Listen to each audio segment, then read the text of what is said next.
garin kwaki a cikin buta da azumi irin wannan abu.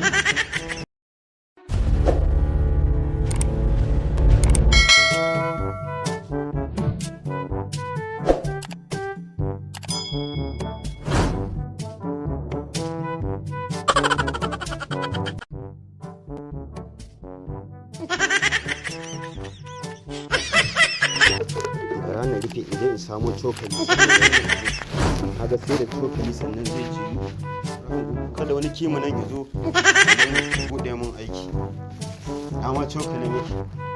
La ilaha illallah, a ce da azumi tun safe cikin ka ya fara kogi yanzu in kai kashi da azumi ai an samu alaka. Na ji butar da ruwa ba. Kai wuya nake jin wani motsi ne.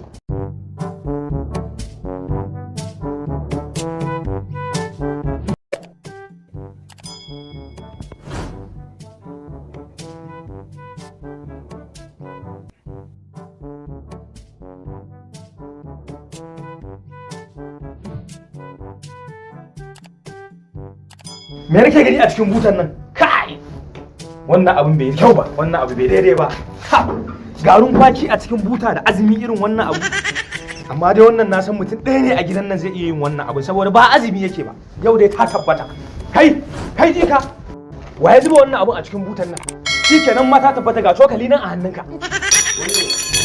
Takalmi na ya zan liƙe da shi. Bari dai in ji ko da siga.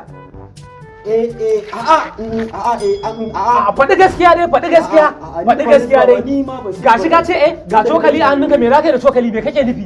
Za ka shiga ban ɗaki ka je ka juya. Sai an zo kayan shan ruwa za a ci abinci sai ka bi kowa zaƙewa kana kaga galabai ta kayi menene. Wallahi yau kai ka ɓaci. Shi yasa in yamma ta yi ni sai mu ga mu muna tafiya kai kana ɗaukar tafiya daji.